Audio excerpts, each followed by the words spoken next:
父皇也是一时拿不准主意，皇伯还得多劝。皇伯可不能一气之下不管不顾了。毫无疑问，穆桂英挂帅有利于退敌。可是，皇伯，疏影知道，可是父皇压力颇大，一时也下不了决心。不说这事儿了，皇伯，我哥在前线可好？啊，菲儿的表现大出皇伯的意料啊！随杨元帅同萧天佐作战，每每都和宗保冲锋陷阵。虽说杨元帅战败，可菲儿却受到了众人一致夸赞。太君回来告诉本王，本王高兴得不能自已呀！哎呀，哎，你来不光是打探你哥的吧？我是来打听宗保，是不是啊？啊？他还好吗？好，不愧为先锋将官，他一马当先，有万夫不挡之勇。啊，黄伯，知道你为他担心，可有菲儿和那些婶婶护卫左右，不会有事的。哎呀，可惜你俩命中无缘，黄伯也为你们惋惜呀。皇伯，桂英比我出色，她和宗保缔结连理，乃是天意。只是不知为什么，疏影这心里总是放不下他。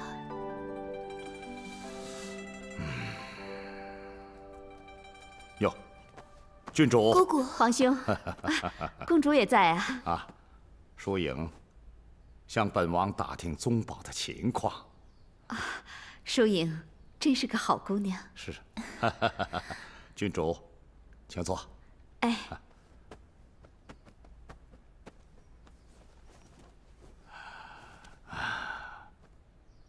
郡主来有何事啊？既然疏影也在这儿，我也不避讳了。桂英挂帅，皇上不允大臣反对，我倒是有个主意，想请教一下皇兄。请说。既然困难重重，不如推荐宗保。我想推荐宗保，这皇上应该可以应允，大臣也不会激烈反对。我知道宗保的才能不及桂英，可是这也是没有法子的法子，而且有桂英辅佐，宗保一定能战胜萧天佐。哎呀，军中大事由元帅决策，两人商量，效果未必好。可是桂英挂帅，困难重重，这个时候让宗保执掌帅印，也不失明智之举呀。皇兄，如果觉得我说的有道理，就向圣上推荐宗保；如果觉得不妥，就全当皇妹没说。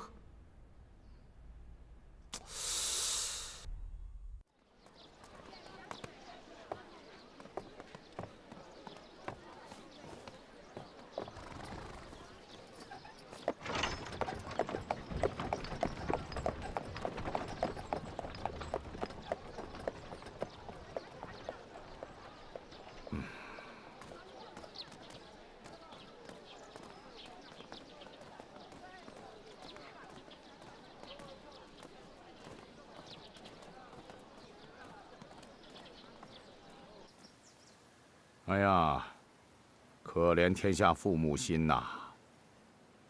望子成龙可以理解，可郡主的建议，给黄渤出了难题呀。皇伯有何打算？难道真的向父皇提议？皇伯觉得，宗保他的才能与桂英比如何？当然不如。既然这样，就不必向父皇提议。哎呀，可是现在穆桂英挂帅难度很大，她挂不成帅，其他人还不如宗宝呢。黄渤不是说辅佐效果不好吗？难道还有更好的办法吗？只要用心，没有干不成的事儿。黄渤，您看这样行不行？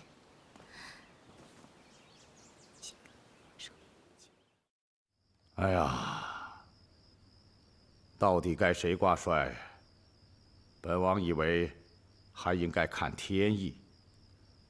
圣上之前提过，实在没有办法，就以裘千来决定挂帅之人。他深信云居寺智慧大师的指点。八王爷，佛祖并非真能保佑大宋啊。皇妹也觉得事在人为，挂帅这么大的事靠抽签决定，是不是太草率了？可圣上拿不准主意，众大臣又议论纷纷，本王也不知道谁的建议好啊。既然皇兄建议问签，那皇妹也不好再说什么了。八王爷，真要去云居寺吗？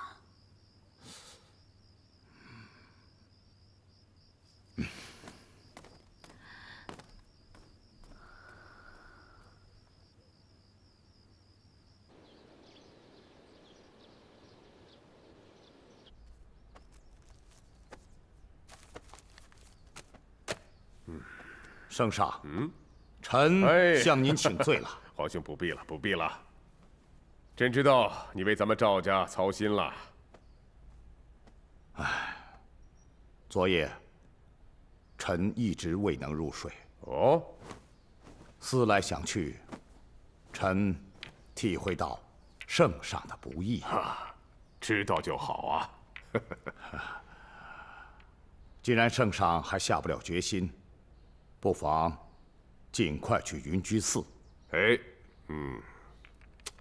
您知道太祖太宗在的时候，每当出战都去云居寺求签，而且极准。太祖的时候，我军与萧天佑交战，云居寺的慧智大师说，太祖尽可放心。结果，我军大胜。太宗在的时候，我军又与辽军作战，慧智大师说，胜败乃兵家常事。太宗不信，结果宋军大败，杨基业壮悲而死。杨延昭出征之前，朕已经去过庙里了，也求过签了。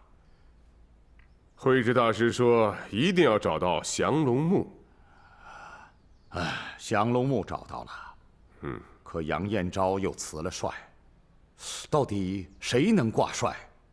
圣上，不妨再去一趟。是。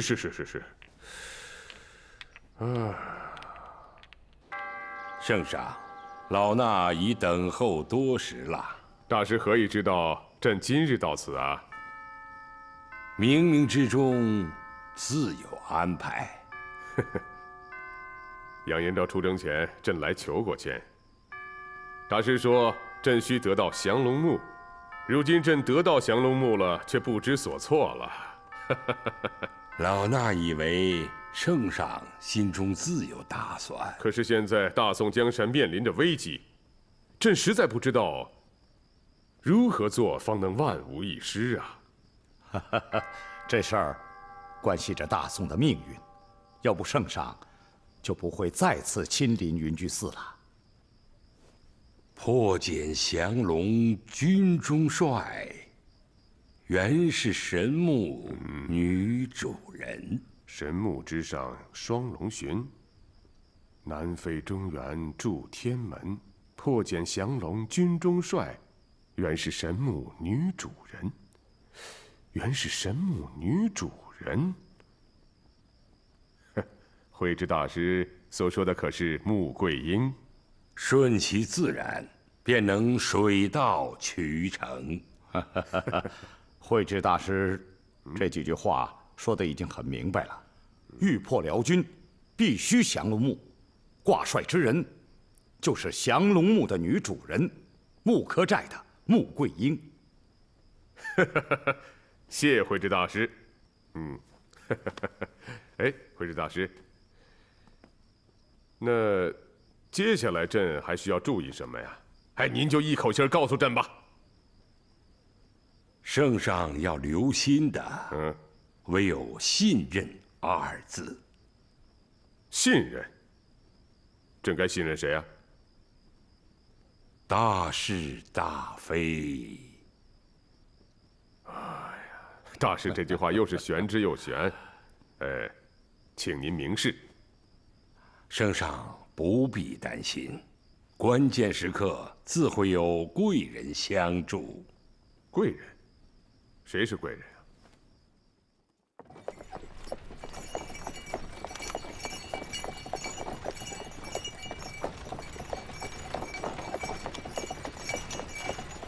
报！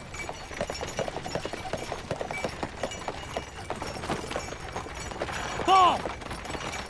禀报圣上，汴梁城内有不少地方都贴有蛊惑人心的自报，末将已将这些自报带来了。呈上来。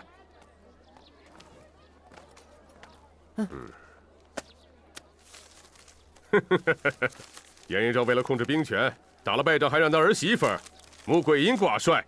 佘太君也跑到汴梁来逼迫朕呢。无稽之谈。自古也确实是没有女人带兵打仗啊。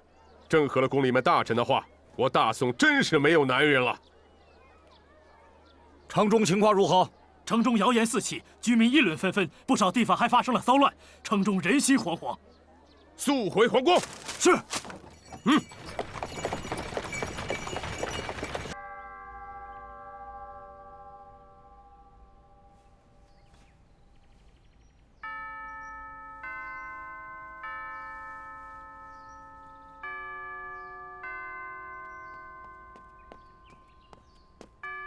娘。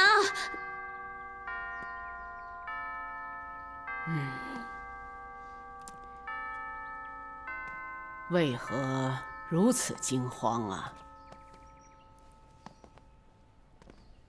你坐下。娘，出事了。你们下去吧。娘，桂英挂帅，不但圣上大臣反对，现在连百姓都群起而攻之。如果我们强行而为之，是不是不太明智啊？现在唯一可行的就是推荐宗保了。您怎么还犹豫呀？老身在想，百姓如何得知桂英挂帅的消息？没猜错的话，乃奸臣所为。越是这样，老身越要推举穆桂英。娘，如果咱们这样做的话，不但起不到作用，还会惹怒圣上。您三思啊！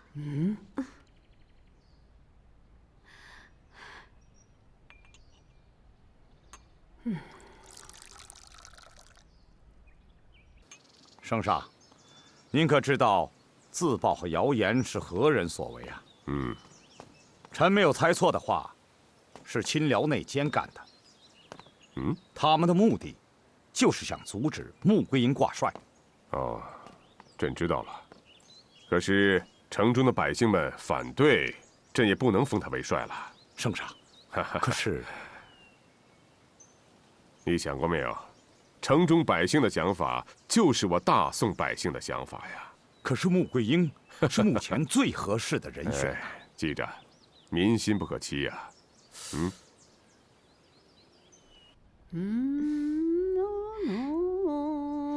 娘，你看这个。真好看啊！奶奶，八王爷刚刚让人捎来信，说穆桂英挂帅乃是天意。八王爷和圣上去云居寺求签，慧知大师说，只有穆桂英才能救大宋。大师说了些什么呀？上一回圣上去云居寺求签，慧知大师写了2句诗。你烧火的丫头还这么酸文假醋的。那2句诗是：神木之上双龙遁，南飞中原助天门。排风，这2句诗我们都知道，我们想知道这回说了什么。破茧降龙，军中帅，原是神木女主人。破茧降龙，军中帅。原是神木女主人。快快备马！遵命。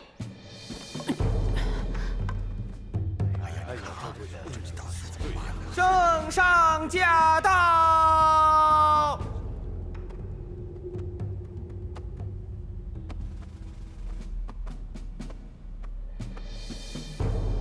吾皇万岁万岁万万岁！众爱卿平身。谢圣上。城中之事，想必诸位爱卿比朕了解的多得多。朕今天在这儿，也想听听你们有什么见解。圣上，老身拜见圣上。太君免礼。谢圣上。圣上，城中出现的自报代表了民生，女人挂帅确实是千古奇闻。微臣以为说得深刻而合乎情理。大家想一想，自古到今，打仗都是男人冲锋陷阵、驰骋疆场，也就是说，女人在军中无法立足。拜穆桂英为帅，着实荒唐。是，老太君力荐穆桂英为帅，微臣不解，众大臣也不解呀。老身也是女流。当年老身率军1000万，绝不让须眉。那时，你等在何处啊？老太君，您别忘了，当年您只是辅佐杨令公，并不是以您为帅。不是老身挂帅，可是老身也不是狐假虎威，是凭自身的本事，赢得了众人的尊重。圣上啊，如今大宋已找不出挂帅之人了，为何就不能让女人执掌帅印呢？圣上，谁说大宋找不出挂帅之人？能臣武将比比皆是，哪一个都强于山村丫头穆桂英。既然人才济济，为何要选我儿杨延昭呢？不能因为杨延昭3败，就说大宋只能让穆桂英为帅。大宋还有能人，不过我们尚未推出。圣上，本将军就是不服这小小女子穆桂英。按我的资历和能力，都优过这山村丫头。如果本将军挂帅，一定比她强10倍，甚至几十倍。老身问你，拿你的武功，韬略跟宗保相比如何呀？本将军与杨宗保的武功不相上下，只不过杨宗保是杨元帅之子，所以才抢得了这御辽先锋之职。将军说的话言过其实了。老身没记错的话，前不久你跟宗保比过武，宗保一枪把你挑落马下，可有此事啊？你又和宗保在演兵台上推演阵法，宗保轻易就把你给击败，你连宗保都不如，还看不起穆桂英，岂不是太高看自己了？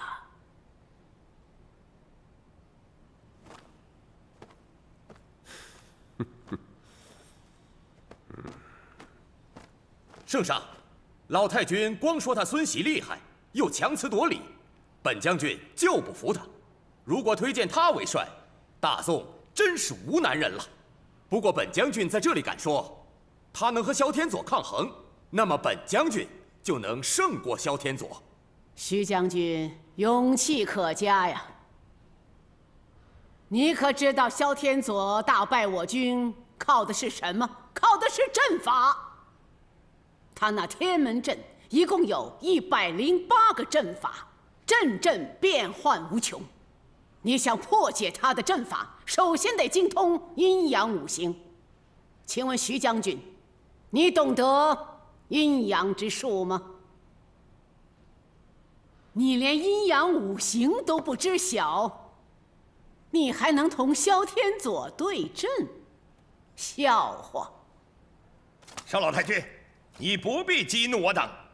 你说你的这个孙媳妇穆桂英可以担当元帅，我们都不服。圣上，我们想和穆桂英比试比试文韬武略，请圣上出题。我们以示高低。对呀，请圣上出题吧。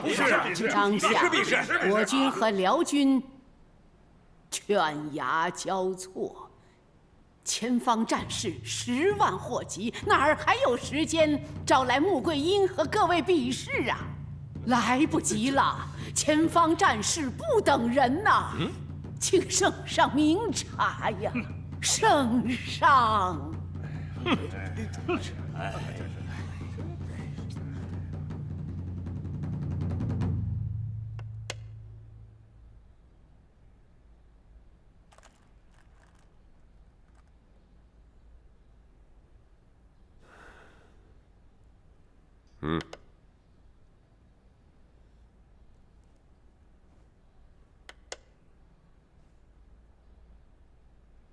圣上，别看群臣围攻佘太君，但臣认为佘太君言之有理。他从前方回来，知己知彼，圣上当早做决断。朕从云居寺回来，曾有过封穆桂英挂帅的念头，但群臣百姓情绪激动，朕就打消这个念头了。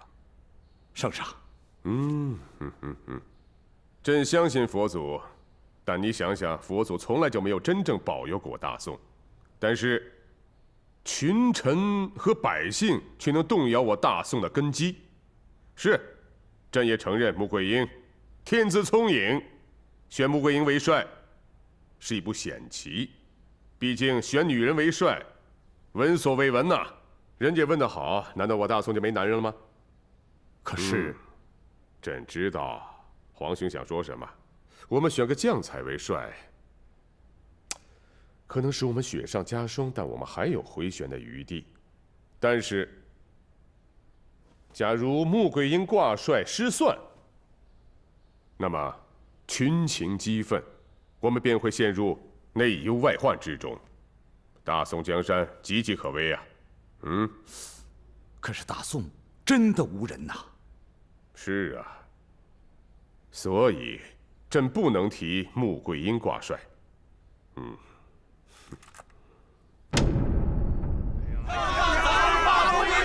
古无女人挂帅，自古无女人挂帅。圣上早日罢穆桂英的兵权。圣上，天意不可违呀！连百姓都反对穆桂英挂帅，当务之急是要选出新的元帅。启禀圣上，微臣以为在选出新元帅前，圣上该下圣旨澄清未拜穆桂英为帅的事实，以平息汴梁骚乱。圣上，两位大臣说的极是，宫门外百姓越聚越多，有可能引起城内动乱，如不速速平息内忧外患，将不可收拾。朕这就拟旨澄清。来，你来拟。是。娘，城中现在已经越来越乱，穆桂英挂帅之事已传得沸沸扬扬，百姓们甚至要到皇宫门口去请愿，让穆桂英交出帅印，并请皇上火速立新帅呀！这个局面，老身早已经想到了。策划阴谋的奸臣，真可谓凶险歹毒。可是现在那些人马上就要到皇宫了，这如何是好啊？你们2人速速前去，把汴梁所有殡仪店的白帐白花全都买空。这，快去呀！是。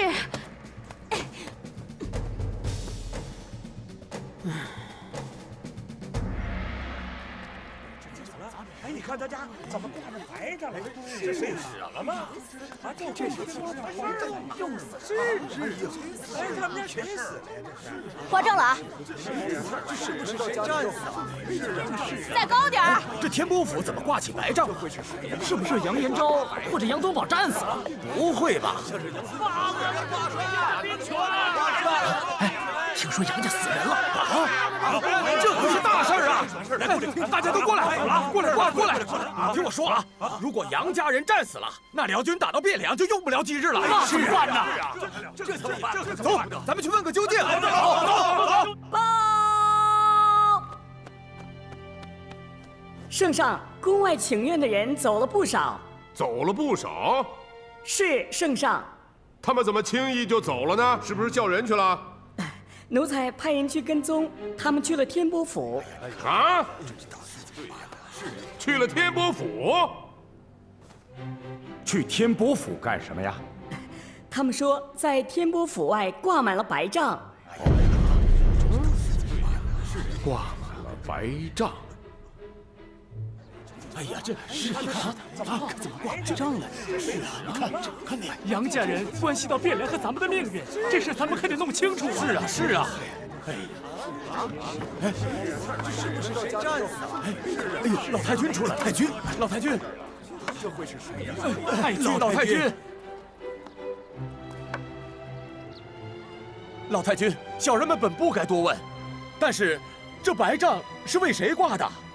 是不是哪位将军又驾鹤西归了？杨家人真的没有为国捐躯的？这是事先为我杨家挂的。事先？老太君，您这是什么意思啊？百姓和大臣们都反对穆桂英挂帅，可老身认为，除了穆桂英，已选不出能与萧天佐匹敌之人呐。如果让其他人为帅，我军必然兵败，汴梁肯定被破。啊！这怎么办呢？哎，天波府的人都会战死啊！老身呐，怕来不及处理后事，就事先买来这些白帐、纸花挂上。原来是这样。老太君，我们都相信您，可是您真的觉得除了穆桂英，大宋再也选不出挂帅之人了吗？可是穆桂英那一介女流，不光我们和朝中大臣不服，就算前方的将士也肯定不会服气的。就是啊。是啊。穆桂英在前线已显示了她统兵之才能，将士们对她抱有众望啊。不尽人意的是汴梁却人心惶惶。如果你们还相信老身的话，老身就劝你们不要听信那些谣言。对，不能信那些谣言。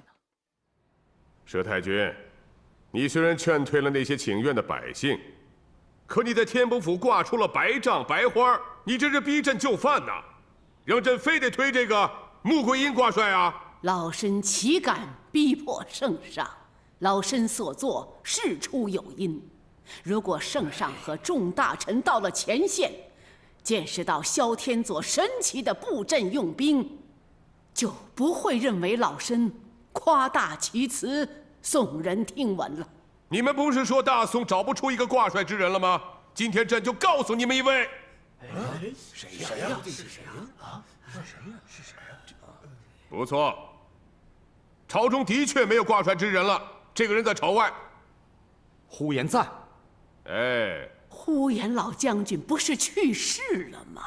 呼延赞老先生隐姓埋名，在白云观精心修炼，身体壮硕。那个叫萧天佐阴阳八卦的人，正是他的师兄。呼延老将军文武兼备，当年他和杨令公是父皇的左膀右臂。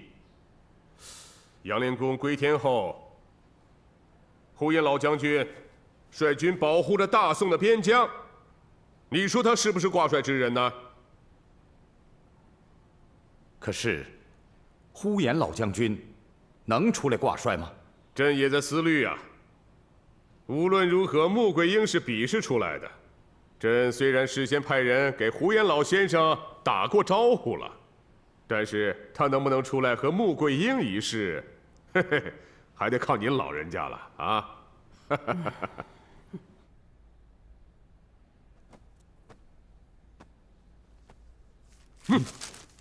跟着吧。八贤王啊，圣上。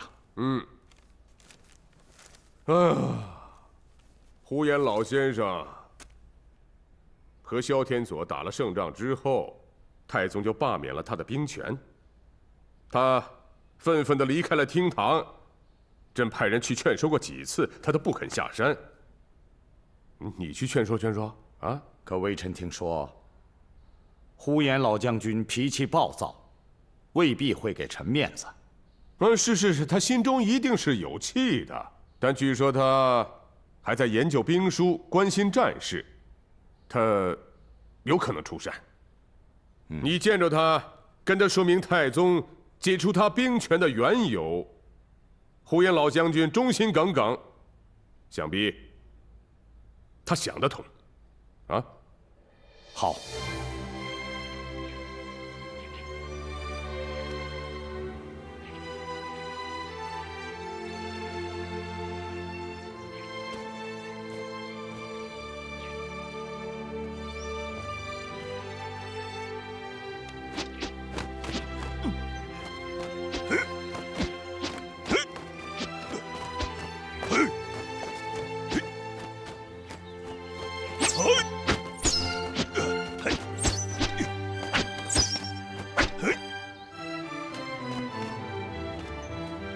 你这满身杀气，哪像修炼之人呐？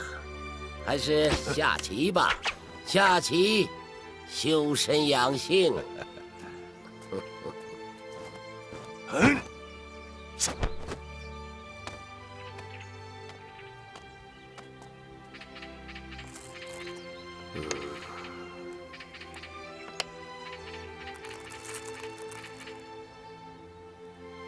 哎呀，没想到你又赢了，师弟。自你进了道观，我就没有胜过。你说这是为何呀？师兄啊，其实咱俩的差距不在其内，而在其外呀。其外？师弟戍边多年，与辽军对阵百战，练就了一副统揽全局的心胸啊！你是说，师兄没有全局观，贪图小利？非也，师弟不敢。师兄的出手也都是大手笔，只可惜对全局的把握略欠火候啊！哎，我是胜不了你了。哎，可是我的徒弟萧天佐定能胜你。萧天佐，师兄啊，这传艺收徒，首要是想好目的。你怎么能收下一个外族的后代萧天佐呢？哎，萧天佐并非邪恶，他也是想让自己的同胞过得更好。不错，可是就没有别的办法过上好日子了吗？今天打，明天好，好好坏坏，宋辽战事一起，让这么多百姓流离失所，无家可归，何必如此？唉，这一点，师兄当时没有想到啊。所以，师弟正在犯愁呢。昨天朝廷来人，就是想请你出山。皇上先来摸摸底，我还没有答应他呢。可是，师弟知道他不会罢休。你真想出山？不用师弟，朝廷没有和萧天佐博弈之人呐。我那徒弟已经掌握了阴阳八卦的变化，用兵绝不在你之下。既然师兄这么说，师弟就更想和他博弈一番了。哎呀，师兄现在不愿看到厮杀呀！哎，来，下棋，下棋。道长，有朝廷要人拜见。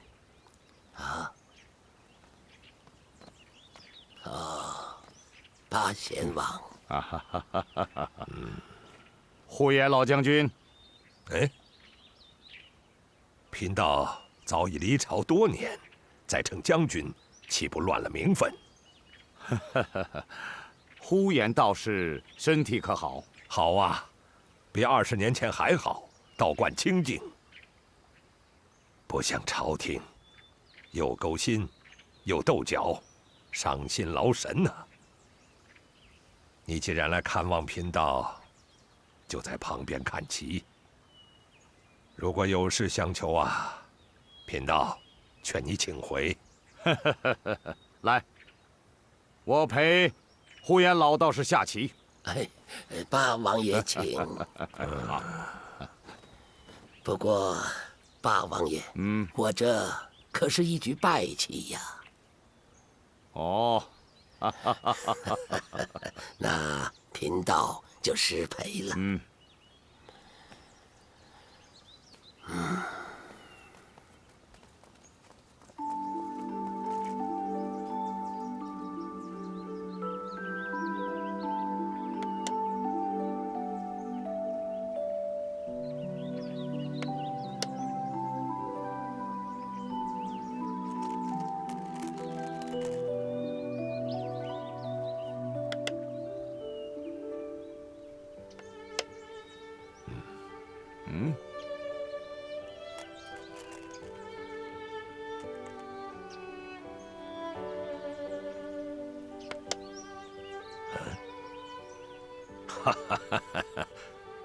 贫道以为自己的棋技已经达到了无人匹敌的境界，没想到啊，你8000岁还是赢了贫道一目啊！